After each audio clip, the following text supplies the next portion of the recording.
তো হ্যালো বন্ধুরা, তোমরা সবাই কেমন আছো? আশা করি ভালো আছো। তো চলে এলাম আজকে আরও একটা নতুন ভিডিও নিয়ে।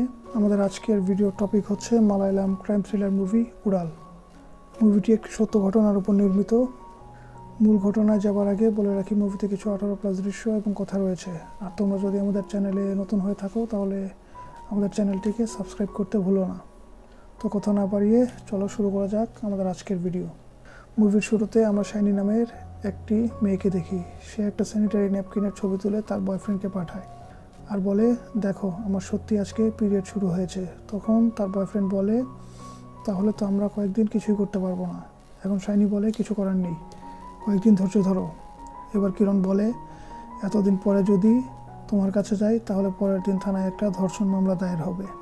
শাইনি মুচকি হেসে বলে, সেটা পরে দেখা যাবে যে কে কত পারে। এরপর আমরা দেখি শাইনি জানালার কাছে এসে দাঁড়িয়েছে এবং আমরা তার ছেলেকে দেখতে পাই যার নাম নুনাপ্পা, এবং আরেকজন বয়স্ক লোককে দেখি। ইনি হচ্ছে শাইনির শ্বশুর যার নাম কুট্টিচান। তো কুট্টিচান একজনের সাথে কথা বলছে যার নাম হলো জয়। সে টাকার বিনিময়ে এই বাড়ির ছোটোখাটো কাজ করে দেয়। সেই সময় বাড়ির ভেতর থেকে দুর্গন্ধ আসতে শুরু করে। সেই দুর্গন্ধ সহ্য করতে না পেরে নুনাপ্পান সেখান থেকে চলে যায়। তখন জয় বলে যে, এত দুর্গন্ধের মাঝে আপনারা থাকেন কি করে, আপনাদের কষ্ট হয় না? এবার কুট্টিচান বলে, যদি মনের মধ্যে ভালোবাসা থাকে তাহলে এসব কোনো ব্যাপার না। এরপর দৃশ্য পরিবর্তন হয়। এখন যে বৃদ্ধাকে দেখছেন এ হচ্ছে কুট্টিচানের স্ত্রী আর শাইনির শাশুড়ি। একটু আগে বাইরে যে নোংরা বের হতে দেখেছেন এগুলো তারই। সে বিগত 4 বছর যাবৎ বার্ধক্যজনিত কারণে শয্যাশায়ী। আর যে মেয়েটি তার সেবা যত্ন করছে সে এই বাড়ির কাজের মেয়ে, ওর নাম রানী। এরপর সিন শাইনির কাছে এলে আমরা দেখি সে রান্নাঘরে কিছু কাজ করছে এবং কিরণের সাথে ফোনে কথা বলছে। কথা বলা শেষ হলে কিরণ শাইনির কাছে একটা গুড বাই কিস চায়। তখন শাইনি আশেপাশে কেউ আছে কি না এটা দেখে তাকে গুড বাই কিস দেয় আর লজ্জায় লাল হয়ে যায়। এখন কুট্টিচান আসে তার স্ত্রীর কাছে, এসে বলে, তোমার গায়ের পাউডারের ঘ্রাণ আমার কাছে অনেক ভালো লাগে। এটা শোনার পর কুট্টিচানের স্ত্রী ইমোশনাল হয়ে পড়ে আর তার দিকে তাকিয়ে থাকে। তখন কুট্টিচান মজা করে বলে, আমার দিকে এভাবে তাকিও না, আমি এখন তোমার খাটে উঠে বসতে পারবো না, তাহলে খাট ভেঙে পড়বে। তার স্ত্রী তাকে ইশারায় কিছু বলে। তখন কুট্টিচান বুঝে যায় তার স্ত্রী তাকে কি বলছে। সে তার স্ত্রীকে বলে, এই সপ্তাহে তোমার ছেলে আসেনি, আগামী সপ্তাহে সে নিশ্চয়ই ছুটি নিয়ে আসবে তোমাকে দেখতে। এই বলে সে তার স্ত্রীর হাতে একটা চুমু দেয়। এরপর শাইনি কিরণকে বলে, আমি গোসল করতে যাচ্ছি। তখন কিরণ বলে, বাথরুমে গিয়ে আমাকে ভিডিও কল দিও। শাইনি বলে, ঠিক আছে, তবে সামান্য একটুই দেখাবো। বাথরুমে গিয়ে শাইনি কিরণকে ভিডিও কল দেয়।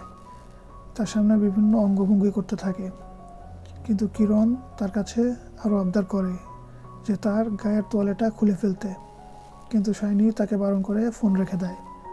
দৃশ্য পরিবর্তন হয় পরের দিন। সেখানে তাদের বাড়ির কাজের মেয়ে রানী বলে যে সে আর এসব কাজ করতে পারবে না। সে প্রতিদিন এসব নোংরা পরিষ্কার করতে তার ভালো লাগে না। এই কথাগুলো পাশের ঘর থেকে কুট্টিচান শুনতে পায় আর নিজের স্ত্রীর দিকে তাকিয়ে ভীষণ কষ্ট পায়। এরপর কাজের মেয়েটি এসে শাইনিকে সব কিছু বুঝিয়ে বলতে থাকে যে কখন তার শাশুড়িকে ওষুধ খাওয়াতে হবে, কখন তাকে পরিষ্কার করতে হবে। এসব শোনার পর শাইনি বেশ রেগে যায় আর বলে, তুমি তো মাত্র 3 মাস হলো এখানে এসেছো, আর আমি তার আগে থেকে এসব কাজ করতাম। এই কথা শোনার পর রানী তার টাকা নিয়ে সেখান থেকে চলে যায়। পরের সিনে আমরা দেখি শাইনি এবং তার শ্বশুর দুজন মিলে তার শাশুড়িকে পরিষ্কার করছে, কিন্তু এত দুর্গন্ধে শাইনির অনেক কষ্ট হচ্ছিল এই কাজ করতে। অপরদিকে কুট্টিচান পরম যত্নে তার স্ত্রীর সেবা করে যাচ্ছে। এসব দেখে কুট্টিচানের স্ত্রী অসহায়ের মতো তার স্বামীর দিকে তাকিয়ে থাকে যে কীভাবে তার স্বামী তার সেবা যত্ন করছে। কিন্তু এত দুর্গন্ধের মধ্যে শাইনির অবস্থা একেবারে খারাপ। সে তার শ্বশুরকে বলে, বাবা আপনি মাকে পরিষ্কার করতে থাকুন, আমি নোংরা কাপড়গুলো নিয়ে বাথরুমে রেখে আসি। সে কাপড়গুলো বাথরুমে নিয়ে তাতে ডেটল ঢেলে ভিজিয়ে রেখে চলে আসে এবং তার শ্বশুরকে বলে, আমি গিয়ে রান্নার কাজটা শেষ করি, আপনি এখানেই থাকুন, বলে সে ওখান থেকে চলে আসে। শাইনি চলে যাওয়ার পর কুট্টিচান তার স্ত্রীর গায়ে ট্যালকম পাউডার দিয়ে দেয় আর তার সুঘ্রাণ নিতে থাকে। আর আমরা দেখি তার স্ত্রী এসব দেখে কান্না করছে। এরপর কুট্টিচান বাথরুমে গিয়ে শাইনির জন্য ফেলে না রেখে নিজেই তার স্ত্রীর নোংরা কাপড়গুলো পরিষ্কার করছে। আর এদিকে রান্নাঘরে শাইনির মাংস রান্না শেষ হলে সে একটি বাটিতে মাংস রাখতে গেলে বাইরে আর বাথরুম থেকে তার নাকে সেই দুর্গন্ধ আসতে থাকে আর সে সেখানেই বমি করে দেয় আর তার খাবার ইচ্ছেটাই নষ্ট হয়ে যায়। সে তার শ্বশুরকে খেতে দিয়ে বলে, আপনি খেয়ে নিন, আমি আর নুন আপ্পান পরে খেয়ে নেব। শাইনি তার ঘরে গিয়ে একটা রুটির টুকরো নিয়ে খেতে শুরু করে। তখন কিরণ ফোন করলে সে সব কিছু তাকে খুলে বলে। তখন কিরণ তাকে বোঝাতে থাকে, কিন্তু শাইনি বলে, আমি আর এসব সহ্য করতে পারছি না, আমি এসব থেকে বের হতে চাই, তুমি একটা কিছু করো। আর এই কথা শুনে কিরণ চুপ করে থাকে। এর পরের দিন শাইনি তার ছেলে নুন আপ্পানকে তার নানার বাড়িতে রেখে আসতে যায় আর কিরণকে ফোন করে বলে যে আমি আমার ছেলেকে আমার বাবার বাড়িতে রেখে আসবো 4-5 দিনের জন্য। তখন কিরণ বলে, তাহলে এই কয়দিন আমাদের রাস্তা একেবারে পরিষ্কার। সে আরও বলে, এই কদিনের মধ্যে তোমার স্বামী চলে আসবে না তো? আসলে শাইনির স্বামীর নাম রাজীব, সে শহরে একটা চাকরি করে, এজন্য সে শহরে একাই থাকে। শাইনিকে রাজীব গ্রামে রেখে গেছে তার অসুস্থ মায়ের দেখাশোনা করার জন্য, কিন্তু সে তা না করে কিরণের সাথে প্রেম করে বেড়ায়। আর তাদের ফোনে কথাবার্তা শুনে বোঝাই যায় যে তাদের সম্পর্কটা কতটা গভীর।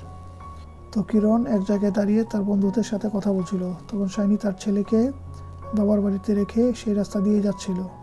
শাইনি যাওয়ার সময় কিরণকে দেখে গাড়ির হর্ন বাজায়। তখন তার বন্ধুরা বলে, কাকে থেকে হর্ন মারলো? কিরণ বলে, রাস্তার মোড় দেখে হর্ন বাজিয়েছে হয়তো। তার বন্ধু বলে, যাই বলিস, মালটা কিন্তু সেই। সে আরও বলে যে আমার এক পুলিশ বন্ধু যার নাম ছিল জেভিয়ার, সে গ্রামে থাকতে প্রতিদিন শাইনির কাছে যেত আর আমার কাজ ছিল তাকে সেখানে নিয়ে যাওয়া আর দাঁড়িয়ে পাহারা দেওয়া। এসব কথা শোনার পর তার আরেক বন্ধু সামাদ কিরণের দিকে তাকায়, কারণ সামাদ শাইনি আর কিরণের মধ্যকার অবৈধ সম্পর্কের ব্যাপারে জানতো। সামাদ বিশ্বাস না করলে সে বলে, আমি সত্যি বলছি। তখন কিরণ বলে, এসব বাজে কথা, কারণ কিরণ মনে করে শাইনি তাকে পাগলের মতো ভালোবাসে। সে ছেলেটি আবারও বলে যে তোরা আমার কথা বিশ্বাস কর, আমি নিজে জেভিয়ারকে তার বাড়ির আম গাছ বেয়ে উঠে বাথরুমের ভেন্টিলেটর দিয়ে তার ঘরে ঢুকতে দেখেছি। সে সারা রাত কাটিয়ে ভোরে বেরিয়ে আসতো। এসব শুনে কিরণ রেগে গেলে সামাদ তাকে শান্ত করে সেখান থেকে নিয়ে আসে। সন্ধ্যায় সামাদ আর কিরণ কিছু একটা নিয়ে আলোচনা করছিল। তখন শাইনি কিরণকে ফোন করলে কিরণ এবং সামাদ শাইনির বাড়ির দিকে রওনা হয়। শাইনির বাড়ির কাছে চলে এলে কিরণ সামাদকে রেখে সে একাই বাড়ির ভেতর চলে যায়। শাইনি আগে থেকেই বাড়ির মেইন গেট খোলা রেখেছিল। কিরণ চুপি চুপি বাড়ির ভেতর প্রবেশ করতে থাকে আর শাইনির রুমে ঢুকে দরজা বন্ধ করে দেয়। এখন দুজন মিলে ঘনিষ্ঠ হতে শুরু করলে সিন বাড়ির বাইরে যায়। এরপরে একটু পরে আবার সিন বাড়ির ভেতরে আসলে দেখা যায় কিরণ শাইনিকে জড়িয়ে ধরে রয়েছে। তো বেশ কিছুক্ষণ দুজন কথা বলার পর তারা দুজন ইন্টিমেট হয়। এরপর আমরা দেখি শাইনি বেশ খোশ মেজাজে খাটের উপর বসে আছে আর কিরণ জানালার কাছে গিয়ে সিগারেট টানছে। তখন কিরণ বলে, সত্যিই তো, এই বাড়িতে অনেক দুর্গন্ধ। এই কথা শোনার পর শাইনি বলে, তুমি কি আমাকে এই জাহান্নাম থেকে মুক্তি দিতে পারবে? এই কথা শোনার পর কিরণ অবাক হয়ে যায়। শাইনি বলে যে আজকে 3-4 বছর ধরে আমি এই কষ্ট সহ্য করে যাচ্ছি, জানি না আর কতদিন আমাকে এই কষ্ট সহ্য করতে হবে। তুমি চাইলে এই মুহূর্তে আমাকে এই যন্ত্রণা থেকে মুক্ত করতে পারো। আর এই কথা শোনার পর কিরণ ভয় পেয়ে যায়। সে বুঝে যায় যে শাইনি তার শাশুড়িকে মেরে ফেলার কথা বলছে। শাইনি বলে যে আজকে রাতে যদি তাকে মেরে ফেলা হয় তাহলে কেউ কোনো সন্দেহ করবে না আর কোনো ময়না তদন্ত হবে না। কথাগুলো শোনার পর কিরণের ভয় আরও বেড়ে যায়। কিরণ শাইনির চোখের দিকে তাকিয়ে থাকে। এরপর দুজন মিলে ধীরে ধীরে তার শাশুড়ির রুমের দিকে যেতে থাকে। দরজা খুলে তারা দুজন তার শাশুড়ির বেডের কাছে এসে দাঁড়ায়। এরপর শাইনি কিছু একটা আনতে যায়। তখন কিরণ দেখে যে শাইনির শাশুড়ি তার দিকে তাকিয়ে আছে। কিরণের একটু মায়া হয় তাকে দেখে। এরপর শাইনি বাথরুম থেকে একটা তোয়ালে নিয়ে আসে এবং তার শাশুড়ির গলায় ফাঁস দিয়ে দেয়।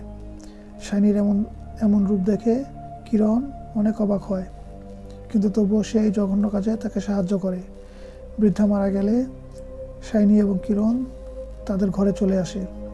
সে বাথরুমে এসে একটা স্বস্তির নিঃশ্বাস ফেলে, কারণ সে এখন এই কষ্ট থেকে মুক্তি পেয়েছে। কিন্তু কিছু একটা ভেবে সে কান্না করতে শুরু করে। এরপর বাথরুম থেকে এসে সে দেখে কিরণ অনেক ভয় পেয়ে রয়েছে।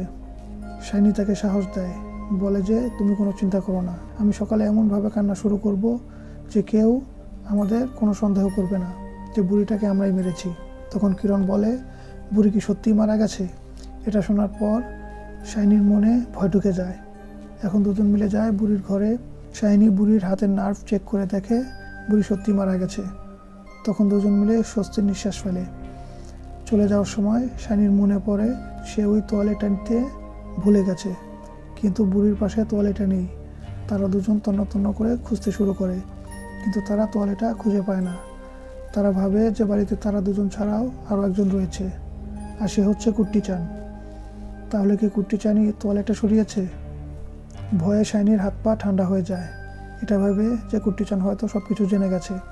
শাইনি যায় তার শ্বশুরের ঘরে এটা দেখতে যে সে ঘুমিয়ে আছে কিনা। এরপর শাইনি তার ঘরে ফিরে আসে, আর সে কিরণকে বলে যে বাবা তো ঘুমোচ্ছে, সে তোয়ালেটা সরায়নি। তখন দুজন মিলে স্বস্তির নিঃশ্বাস ফেলে। এরপর শাইনি বলে অনেকদিন পর আমার একটু শান্তি লাগছে। এরপর সে কিরণকে কিস করতে শুরু করে। আবার তারা দুজন ইন্টিমেট হয়। তাদের কাজ শেষ হলে শাইনি কিরণকে বাড়ি থেকে বের করার জন্য গেলে দেখে যে বাড়ির দরজায় তালা মারা রয়েছে। সে একটু অবাক হয়, কিন্তু বিষয়টা ইগনোর করে। শাইনি কিরণকে নিয়ে বাড়ির পেছনের দরজা দিয়ে যাওয়ার জন্য নিয়ে গেলে দেখে যে সেই দরজাটা বাইরে থেকে লাগানো রয়েছে। এবার সে আরেকটি দরজার কাছে গেলে দেখে সেই দরজাটিও লক করা রয়েছে। এরপর সে লাইট অন করতে গেলে দেখে বাড়ির মেন সুইচ বন্ধ, সাথে ফিউজটাও কেউ খুলে নিয়ে গেছে। শাইনি এবং কিরণ অনেক আতঙ্কে রয়েছে। সেই মুহূর্তে বাড়ির ছাদ থেকে একটা শব্দ আসলে তারা দুজন ভয়ে ভয়ে যায় ছাদের দিকে। শাইনি ছাদের উপর উঠতে গেলে হঠাৎ ছাদের দরজাটা সজোরে তার মাথায় এসে লাগে। সে নিচে পড়ে যায়। শাইনির মাথা থেকে রক্ত ঝরছে। এবার কিরণ শাইনির কাছে যেতে লাগলে কেউ কিরণের পায়ে সজোরে আঘাত করে। তারা দুজন ভাবতে থাকে কে তাদের এভাবে মারছে। তখন আমরা দেখি এই তৃতীয় ব্যক্তি আর কেউ নয়, সে হচ্ছে কুট্টি চান। এরপর সিন পেছনে যায়। শাইনি আর কিরণ যখন বুড়িকে মারছিল তখন একটা দুঃস্বপ্ন দেখে কুট্টি চানের ঘুম ভেঙে যায়। ততক্ষণে বুড়িকে খুন করে শাইনি আর কিরণ চলে গেছে। এবার কুট্টি চান যায় এটা দেখার জন্য যে তার স্ত্রী ঠিক আছে কিনা। সে দেখে তার স্ত্রীর গলায় তোয়ালে পেঁচানো এবং তার স্ত্রীর কোনো সারা শব্দ নেই। সে তার স্ত্রীকে জড়িয়ে ধরে হাওমাও করে কান্না শুরু করে। সে বুঝে যায় কেউ তার স্ত্রীকে খুন করেছে। তখন সে বাইরে বেরিয়ে আসলে শুনতে পায় শাইনি কিরণকে বলছে তুমি কোনো চিন্তা করো না, কেউ বুঝতেই পারবে না যে আমরা এই বুড়িকে খুন করেছি। আমি সকালে এমনভাবে কান্না শুরু করব যে কেউ আমাদের সন্দেহ করবে না। শাইনি আর কিরণ যখন এটা চেক করতে গিয়েছিল যে বুড়ি মরেছে কিনা, তখন কুট্টি চান শাইনির ঘরে যায় এটা জানার জন্য শাইনি কার সাথে কথা বলছে। শাইনির ঘরে গেলে সে এই বস্তুটি বিছানার উপর পায়, আর সে বুঝে যায় শাইনির কারোর সাথে অবৈধ সম্পর্ক রয়েছে। আর শাইনি যখন এসেছিল তার শ্বশুরকে দেখতে যে সে ঘুমিয়েছে কিনা, তখন কুট্টি চান ঘুমের ভান ধরে তার মুখ লুকিয়ে কাঁদছিল। সে ঘুমাচ্ছে ভেবে শাইনি সেখান থেকে চলে যায়। আর কুট্টি চান উঠে তার ছেলে রাজীবকে ফোন করে বলে যেভাবেই হোক তুমি কাল সকালে গ্রামে চলে এসো। তার ছেলে এই কথা শুনে ঘাবড়ে যায় আর জিজ্ঞেস করে যে তার মা ঠিক আছে কিনা। কুট্টি চান বলে যে সে ঠিক আছে। এই বলে সে ফোন রেখে দিয়ে আবার কাঁদতে শুরু করে। এরপর কুট্টি চান তার খাটের নিচ থেকে একটি রেঞ্জ বের করে এবং লুঙ্গি খুলে পায়জামা পরে নেয়। এখন তার স্ত্রীর হত্যার বদলা সে নিজেই নেবে। আর এবার সিন শাইনি আর কিরণের কাছে এলে কিরণ বলে যে এখানে এসব কি হচ্ছে, আমাদের এভাবে মারছেই বাকে। এখন শাইনি আবার তার শাশুড়ির রুমে গেলে সে দেখে সেখানে সব ঠিকই আছে, কিন্তু কুট্টি চানের রুমে গেলে দেখে কুট্টি চান সেখানে নেই। এটা দেখে তার গলা শুকিয়ে যায় আর সে দ্রুত যায় গিয়ে মেন সুইচের ফিউজটা খুঁজতে শুরু করে। শাইনির এমন তাড়াহুড়ো দেখে কিরণ বলে যে কি হয়েছে আমাকে বলো। তখন শাইনি বলে কুট্টি চান চোখে কম দেখে, কিন্তু এটা তার বাড়ি, সেই বাড়ির প্রত্যেকটা কোণা সে অন্ধকারে খুব ভালোভাবে বুঝতে পারে। আমাদের ওর হাত থেকে বাঁচতে হলে আলোর দরকার, আলো না হলে আমরা ওর সাথে পেরে উঠবো না। কিরণ বলে যে তুমি কার কথা বলছো? শাইনি বলে আমার শ্বশুরের কথা বলছি, সে সব কিছু জেনে গিয়েছে আর এসব কিছু সেই করছে। আর এসব কিছু শোনার পর কিরণ ভয় পেয়ে যায় আর শাইনিকে বলে যে আমি আর এসবের মধ্যে নেই, আমাকে এখান থেকে বের করার ব্যবস্থা করো। তখন শাইনি বলে তুমি এখান থেকে বের তো হতে পারবে, কিন্তু পরবর্তীতে পুলিশের হাত থেকে কিভাবে বাঁচবে? কিরণ বলে মানে কি? শাইনি বলে কুট্টি চানকে রেখে যদি আমরা এখান থেকে পালিয়ে যাই তাহলে দুজনেই ফেঁসে যাব। তখন কিরণ বলে ভুল যা হবার তা হয়ে গেছে, এক রাতে মা বাবা দুজনেই মারা গেলে লোকেদের সন্দেহ আরও বেশি হবে। তখন আমরা দুজনেই ধরা পড়ে যাব। শাইনি বলে, তুমি এভাবে কেন ভাবছো? ভাবো যে কুটি-চান তার স্ত্রীকে অনেক ভালোবাসতো। তার এই কষ্ট সহ্য করতে না পেরে সে নিজেই তার স্ত্রীকে খুন করে সে নিজেও আত্মহত্যা করেছে। শাইনি বলে, আমরা দুজনেই এখন ফেঁসে গেছি। আমাদের বাঁচতে হলে কুটি-চানকে খুন করতে হবে। তাকে এমনভাবে মারতে হবে যে তার গায়ে যেন কোনো রকমের আঘাতের চিহ্নও না থাকে। সে কুটি-চানের কাছে এলে আমরা দেখি সে তার স্ত্রীর কাপড় বের করে তার বুকে জড়িয়ে কান্নাকাটি করছে। সে তার মৃত স্ত্রীর পাশে গিয়ে বসে। আর এদিকে শাইনি আর কিরণ কুটি-চানকে মারার জন্য তার ঘরে আসে, কিন্তু কুটি-চান সেখানে নেই। একটা প্রদীপ জ্বলতে দেখে শাইনি সেই প্রদীপটা নিয়ে তাকে খুঁজতে শুরু করে। তখন কুটি-চান শাইনির হাতে থাকা প্রদীপটি ফাটিয়ে দেয়, আর শাইনির হাতে আগুন ধরে যায়। সে যন্ত্রণায় ছটফট করতে থাকে। কিরণ তাকে ঘরে নিয়ে গিয়ে তার হাতে মলম লাগিয়ে দেয়। শাইনি প্রচণ্ড যন্ত্রণায় চিৎকার করতে থাকে। কিরণ বলে, আমরা বুড়োকে মারছি না, বরং বুড়োই আমাদের মেরে ফেলবে। এরপর সিন আবার পেছনে গেলে আমরা দেখি কুটি-চান তার স্ত্রীর বিছানার পাশে একটা সুইচ লাগিয়ে দিচ্ছে আর বলছে, আমাদের কাজের মেয়েটা চলে গেছে, তাই তোমার যদি কিছু প্রয়োজন হয় তুমি এই সুইচটা টিপবে, আমি সাথে সাথে হাজির হব। আর এজন্যই বুড়ি মরার আগে সেই সুইচটা চাপতে চেয়েছিল। আর কুটি-চান এসব ভেবে কাঁদতে থাকে। এবার শাইনির তার শাশুড়ির রুমে আসলে সে দেখে কুটি-চান তার শাশুড়িকে নতুন জামা পরিয়ে সাজিয়ে রেখেছে। সিন কুটি-চানের কাছে আসলে দেখা যায় সে বাড়ির স্টোর রুমে এসে কিছু একটা প্ল্যান করছে। শাইনি আর কিরণ তাকে এখানে দেখে ফেলে আর তার পিছু করতে থাকে। তাকে মারার জন্য তার কাছে যেতেই একটা শব্দ হলে কুটি-চান বুঝে যায়। তখন সে স্টোর রুমে থাকা বিভিন্ন জিনিস তাদের দিকে ছুঁড়ে মারতে থাকে। একটা বস্তা হাতে নিয়ে কুটি-চান এদিক ওদিক ছুটতে থাকে। বস্তার মধ্যে শক্ত কিছু থাকায় শাইনির মাথায় লাগলে সে পড়ে যায়। আর তখন কিরণ পিছন থেকে কুটি-চানকে ধরে ফেলে। কুটি-চান পিছনে ধাক্কা দিলে নারিকেল ছোলার ধারালো ছুরিটা কিরণের পিছন দিয়ে ঢুকে যায় আর সে ব্যথায় চিৎকার করে ওঠে। আর আমরা দেখি কিরণের বন্ধু সামাদ কানে হেডফোন লাগিয়ে গান শুনছে। এবার কিরণ শাইনির কাছে আসে। শাইনি বলে, আমি ওই বুড়োকে ছাড়বো না। তখন দেখা যায় কুটি-চানের পায়ের একটা নখ উপড়ে গেছে। সে ব্যান্ডেজ না করে সেই নখটা একেবারে তুলে ফেলে। আর এরপর কিরণ কুটি-চানকে মারার জন্য অন্ধকারের মধ্যে খুঁজতে শুরু করে। দেখা যায় কুটি-চান কিরণের পিছনে দাঁড়িয়ে আছে। কুটি-চান কিরণকে মারতেই যাবে, ঠিক তখনই শাইনি পিছন থেকে কুটি-চানের মাথায় আঘাত করে আর সে মাটিতে লুটিয়ে পড়ে। শাইনি কুটি-চানকে টেনে হিঁচড়ে তার শাশুড়ির রুমে নিয়ে যায় আর কিরণকে বলে কেরোসিন নিয়ে আসতে। শাইনি তাদের দুজনকে পুড়িয়ে মারবে। কিরণ কেরোসিন খুঁজতে থাকে আর শাইনি কুটি-চানকে টেনে নেওয়ার সময় পা পিছলে পড়ে গিয়ে তার মাথায় আবারও আঘাত পায়। আর এর মধ্যে কুটি-চান কোথাও লুকিয়ে পড়ে। কিরণ শাইনির কাছে আসলে শাইনি বলে, তুমি যেখানেই লুকাও না কেন আমি তোমাকে ছাড়বো না। এবার শাইনি কিরণকে বলে বুড়ির গায়ে কেরোসিন দিয়ে আগুন ধরিয়ে দিতে। এই কথাটা শাইনি বারবার বলতে থাকে কুটি-চান যাতে বাইরে বেরিয়ে আসে। দূর থেকে সব কথা শোনার পর একসময় কুটি-চান অসহায়ের মতো বাইরে বেরিয়ে আসে আর তার হাতে থাকা রেঞ্জটিও পড়ে যায়। তখন শাইনি এসে কুটি-চানকে সজোরে একটা চড় মারে। কুটি-চান পড়ে যায়। এবার শাইনি আর কিরণ দুজন মিলে তাকে প্রচণ্ড রকম টর্চার করতে শুরু করে। আর কুটি-চান সেটা মুখ বুজে সহ্য করছে, কারণ তার কাছে আর কোনো উপায় নেই, নইলে তারা তার স্ত্রীকে জ্বালিয়ে দেবে। কুটি-চানের অবস্থা বেশ খারাপ। এবার শাইনি কিরণকে বলে কুটি-চানের পিঠে ছুরি ঢুকিয়ে দিতে। কিরণ তাই করে আর শাইনি কুটি-চানকে দেয়ালের সাথে ঠেসে ধরে রাখে। কুটি-চান ধীরে ধীরে মৃত্যুর কোলে ঢলে পড়ছে আর এটা দেখে শাইনি পৈশাচিক হাসি দিচ্ছে। এখন কুটি-চান আবার তাদের দুজনের উপর আক্রমণ করে বসে এবং কুটি-চান তার রুমে এসে পুলিশকে ফোন করে দিয়েছে। শাইনি তার রুমে এসে দেখে কুটি-চান সেখানে নেই। তার ফোনে থানা থেকে ফোন এসেছে।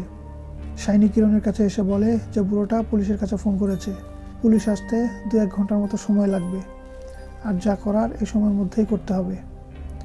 আমরা দুজনে পারবো না, তোমার বন্ধু সামাদকে আসতে বলো। কিরণ শাইনির দিকে তাকিয়ে সামাদকে ফোন করে বলে, ভাই তুই ভেতরে আয়, আমাকে উদ্ধার কর, আমি ভেতরে আটকে গেছি। তখন সামাদ এসে দেখে বাড়ির সব দরজা বন্ধ। সে জিজ্ঞেস করে কিভাবে বাড়ির ভেতরে ঢুকবো। কিরণ শাইনিকে জিজ্ঞেস করলে শাইনি বলে যে আম গাছ বেয়ে ছাদে উঠে তারপর ভেতরে আসতে। আর এই কথা শোনার পর কিরণের মনে পড়ে তার সেই বন্ধুর কথা যে তাকে বলেছিল জেভিয়ার নামক একজনের সাথে শাইনির শারীরিক সম্পর্ক ছিল। সেও ঠিক এভাবেই আম গাছ বেয়ে বাড়ির ছাদে উঠে তারপর শাইনির কাছে আসতো আর সারা রাত শাইনির সাথে কাটিয়ে ভোরবেলায় বাইরে বেরিয়ে যেত। কিরণ শাইনির প্রেমে এতটাই পাগল ছিল যে সে তার বন্ধুর কথার কোনো গুরুত্ব না দিয়ে তার সাথে ঝগড়া পর্যন্ত করেছে। তখন কিরণ বলে যে আমি তোকে এত ভালোবাসতাম আর তুই আমাকে এত বড় ধোঁকা দিলি। এখন শাইনি বলে যে আমাকে ক্যারেক্টার সার্টিফিকেট না দিয়ে এখান থেকে কিভাবে বের হব সেটা চিন্তা করো। আর এই কথা শুনে কিরণ চুপ হয়ে যায়। সামাদ সেই কথা মতো বাড়ির ভেতরে আসার পর কিরণের কাছ থেকে সব কিছু শোনার পর তার বন্ধুকে বাঁচানোর কথা চিন্তা করে আর শাইনির কাছ থেকে দা নিয়ে যায় কুট্টি চাঁদকে মারার জন্য। এদিকে কুট্টি চাঁদ দাঁড়িয়ে অদ্ভুতভাবে বিড়ি টানছে। সামাদ কুট্টিকে মারতে গেলে সে পা পিছলে গিয়ে একটা ধারালো বস্তুর মধ্যে তার পা আটকে যায়। তারপরেও সে কুট্টি চাঁদকে মারতে গেলে কুট্টি তার হাতে থাকা রেঞ্জ দিয়ে সামাদের মাথায় আঘাত করে আর সামাদ সেখানেই মারা যায়। এবার শাইনি কুট্টি চাঁদের এমন রূপ দেখে বুঝে যায় যে কুট্টি চাঁদ তার স্ত্রীর জন্য যে কোনো কিছু করতে পারে। এখন শাইনি তাকে মারার চিন্তা বাদ দিয়ে এখান থেকে কীভাবে পালাবে সে চিন্তা করতে থাকে। এরপর শাইনি অ্যালেক্স নামে একজনকে ফোন করে বলে, জান তুমি আমাকে বাঁচাও, আমাদের বাসায় চোর ঢুকেছে। আমি পাশের রুম থেকে বাবার চিৎকার শুনতে পাচ্ছি। আমি ভয়ে আমার রুমের দরজা লাগিয়ে রেখেছি, তুমি এসে আমাকে বাঁচাও। আর এই কথাগুলো কিরণ শুনে ফেলে। সে বলে যে আমি তোমাকে এত ভালোবাসতাম আর তুমি আমাকে এতদিন ধরে ধোঁকা দিচ্ছিলে। এই বলে সে শাইনিকে মারতে শুরু করে। এতক্ষণ যারা দুজন তাদের ভালোবাসার জন্য কুট্টি চাঁদকে মারার জন্য একজোট হয়েছিল আর সেই দুজনই এখন নিজেরাই একজন আরেকজনকে খুন করার জন্য পাগল হয়ে গেছে। আর এই দৃশ্য দেখার পর কুট্টি চাঁদ একটা মুচকি হাসি দিয়ে সেখান থেকে চলে যায়। এবার কিরণ শাইনির গলা চেপে ধরে বলে যে তুই তোর স্বামীকেও ধোঁকা দিস আর আমাকেও ধোঁকা দিস। কয়টা পুরুষ লাগে তোর জন্য আমি একটা মানুষকে খুন পর্যন্ত করলাম। এই বলে সে শাইনিকে সেখানেই মেরে ফেলে। আর এখন কুট্টি চাঁদকে মারার জন্য তার পিছু করতে থাকে। সামাদের লাশ দেখে সে আরও রেগে যায়। সে কুট্টিকে খুঁজতে শুরু করে। সে ফ্লোরে থাকা রক্তের দাগ দেখে বুঝে যায় যে কুট্টি এই রুমের মধ্যেই কোথাও আছে। সে ওই রুমের দরজা খুলে প্রবেশ করতেই তার মাথায় একটা গ্যাস সিলিন্ডার এসে পড়ে আর কিরণ সেখানেই মারা যায়। এরপর কুট্টি চাঁদকে দেখি সে কলার কাঁদির মধ্য থেকে সেই মেন সুইচের ফিউজটা বের করে আর সেটা নিয়ে গিয়ে মেন সুইচে লাগিয়ে দেয় আর পুরো বাড়ি আলোকিত হয়। একসময় শাইনি এসে কুট্টি চাঁদের পা জাপটে ধরে তাকে নিচে ফেলে দেয় আর তার পিঠে বিঁধে থাকা সেই স্ক্রু ড্রাইভার দিয়ে কুট্টি চাঁদের উপর আক্রমণ করে। তখন কুট্টি তার কাছে থাকা পিতলের একটা বস্তু দিয়ে শাইনির মাথায় আঘাত করে এবং সে ধীরে ধীরে বাড়ির মেন দরজার কাছে যেতে থাকে আর শাইনি কুট্টিকে মারার জন্য হামাগুড়ি দিয়ে আগাতে থাকে। কুট্টি তার মুখের ভেতর থেকে চাবি বের করে দরজা খুলে সেখানেই পড়ে যায় আর তখনই সেখানে পুলিশ চলে আসে। এরপর পুলিশ একে একে সব লাশগুলো বের করতে থাকে। যখন কুট্টিকে বের করা হয় তখন তার ছেলে রাজীব সেখানে হাজির হয় আর তার বাবাকে জিজ্ঞেস করে যে এসব কী করে হলো। তার বাবা তাকে বলে তোর মায়ের খেয়াল রাখিস। কুট্টিকে নিয়ে যাওয়ার পর রাজীব ঘরে প্রবেশ করলে সে দেখে পুরো বাড়ি এলোমেলো আর তার মাকে সুন্দর করে সাজিয়ে রেখেছে তার বাবা। আর এর সাথেই আমাদের আজকের এই মুভিটা শেষ হয়। তো বন্ধুরা, কেমন লাগলো আমাদের আজকের ভিডিও? যদি ভালো লেগে থাকে তাহলে অবশ্যই একটা লাইক করে দিও আর পরবর্তীতে কোন মুভির উপর ভিডিও চাও কমেন্টে জানিও। তো গাইস, আল্লাহ হাফেজ।